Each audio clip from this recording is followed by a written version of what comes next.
नमस्ते विद्यार्थियों, फिर मैं आपके लिए लेके आया हूँ लेबर लॉ के ऊपर एक नया वीडियो। आज हम लेबर लॉ का भाग 10 देखेंगे। उम्मीद है ये वीडियो भी आपको पहले की तरह ही उपयोगी और लाभदायक रहेगा। लेबर लॉ के ऊपर ये 10वां वीडियो है और इंडस्ट्रियल डिस्प्यूट एक्ट यानी कि औद्योगिक विवाद अधिनियम 1947 के ऊपर ये 5वां वीडियो लेक्चर आपके लिए मैं लेके आया हूँ भरत कुमार जाजड़ा। आज हम देखेंगे तब्दीली यानी कि परिवर्तन की सूचना के बारे में। तब्दीली यानी परिवर्तन से क्या मतलब है वो समझते हैं। धारा 9 क में इसकी परिभाषा दी गई है। कोई भी नियोजक, नियोजक यानी कि मालिक वर्ग यानी कि पैसा लगाने वाला वर्ग, कोई भी नियोजक जो किसी कर्मकार को लागू सेवा की शर्तों में किसी भी विषय की बाबत यानी हेतु चतुर्थ जो अनुसूची में विनिर्दिष्ट है कोई तब्दीली करने की प्रस्तावना करता है।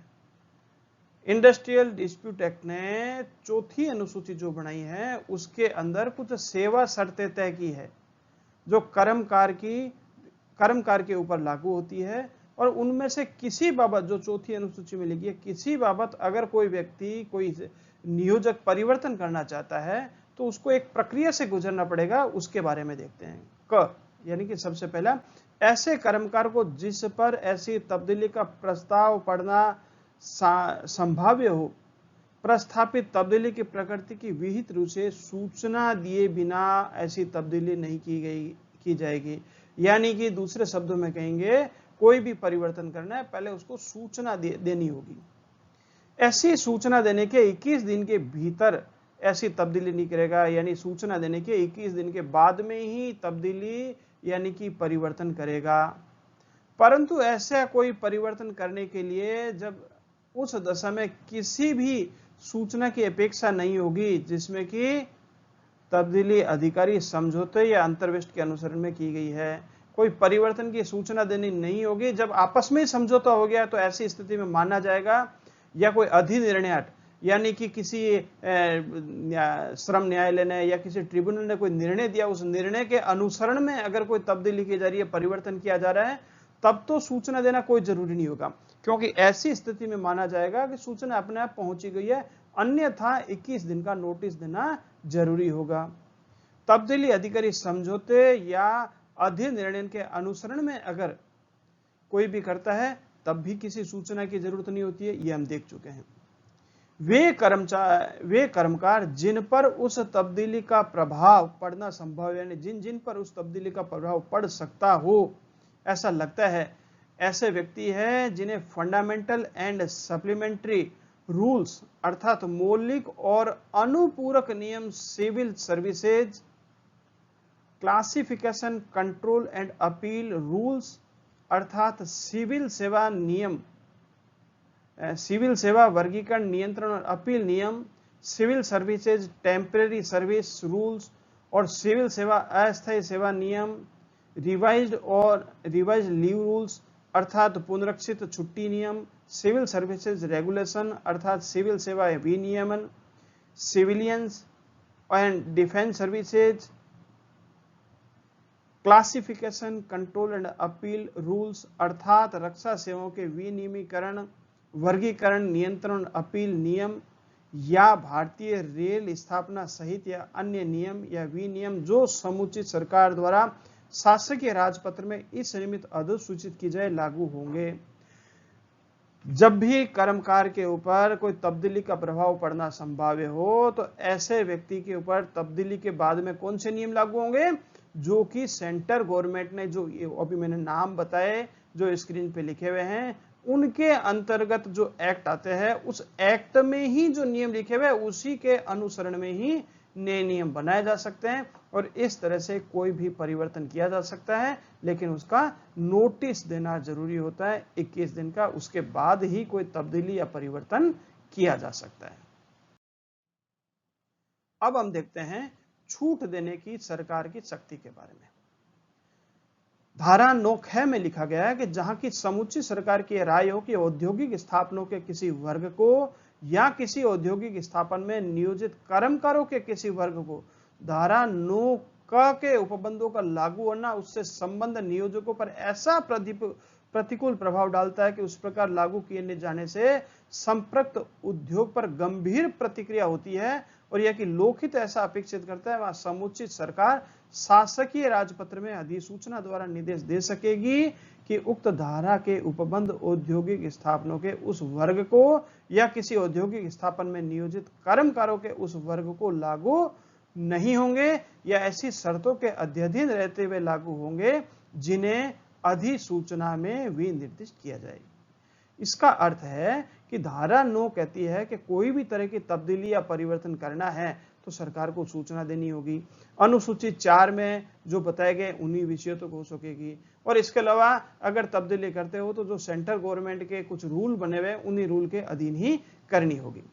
लेकिन समुचित सरकार की राय हो कि कोई उद्योग ऐसा है या उद्योग की परिस्थिति ऐसी है, कोई वर्ग ऐसा है कि औद्योगिक स्तर में जितने भी नियोजित कर्मकार है उनके वर्ग को धारा 9 क के उपबंध यानी कि परिवर्तन या तब्दीली में जो सूचना देने के जो उपबंध है उससे संबंध नियोजकों पर कोई प्रतिकूल प्रभाव पड़ेगा, नियोजक काम ही नहीं कर पाएंगे और इस प्रकार लागू किए जाने से जो विशेष तरह का उद्योग है, जो कंसर्न्ड इंडस्ट्री है, उसके ऊपर बहुत ही गंभीर प्रभाव पड़ने वाला है और लोकहित में जरूरी है कि उन्हें धारा 9 कैसे छूट दे दी जाए तो समुचित सरकार गजट में सूचना निकालेगी और इस धारा से उस उद्योग को छूट दे सकती है जो कि इस तरह के विशेष कार्य को करने वाले होते हैं, आकस्मिक तरह के कार्य करने वाले होते हैं, विशेष आवश्यक कार्य करने वाले जो उद्योग होते हैं उनके लिए प्राय इस तरह की छूट दी जाती है,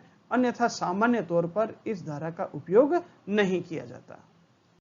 करते हैं शिकायत प्रतितोषण तंत्र के बारे में। धारा 9 ग कहती है कि एक शिकायत प्रतितोषण तंत्र की स्थापना की जाएगी। कैसे की जाएगी उसकी व्यवस्था बताई गई है। ऐसे प्रत्येक औद्योगिक स्थापन में जिसमें 20 या अधिक कर्मकार नियोजित है, व्यष्टिक शिकायतों से उद्भूत होने वाले विवादों के हल के लिए एक या अधिक शिकायत प्रतितोषण समिति होगी। व्यष्टिक यानी व्यक्तियों के आधार पर जो शिकायतें आती है उनके हल के लिए एक या अधिक शिकायत प्रतितोषण समिति होगी। कहां होगी? जहां 20 या अधिक कर्मकार नियोजित है वहां होगी। शिकायत प्रतितोषण समिति नियोजक और कर्मकारों से बराबर संख्या में सदस्यों से मिलकर बनेगी, यानी आधे सदस्य नियोजक होंगे और आधे सदस्य कर्मकार होंगे।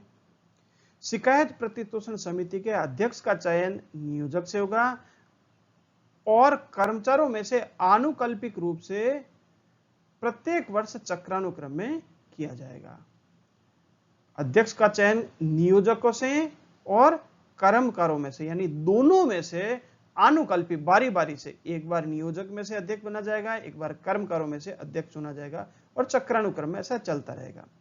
शिकायत प्रतितोषण समिति के सदस्यों की कुल संख्या 6 से ज्यादा नहीं होगी और जब 6 होगी तो ऐसी स्थिति में आधे सदस्य नियोजकों की तरफ से होंगे और आधे सदस्य कर्मकारों की तरफ से होंगे और इन्हीं 6 में से बारी बारी से एक अध्यक्ष बनेगा।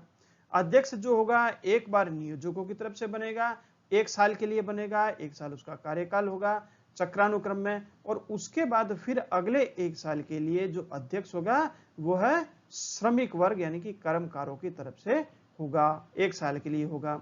शिकायत प्रतितोषण समिति के सदस्यों की कुल संख्या किसी भी स्थिति में 6 से ज्यादा नहीं होगी, लेकिन यदि शिकायत प्रतितोषण समिति में 2 सदस्य हैं तो यथासंभव 1 महिला सदस्य होगी। यदि सदस्यों की संख्या 2 से अधिक है तो महिला सदस्यों की संख्या में आनुपातिक रूप से वृद्धि की जा सकेगी।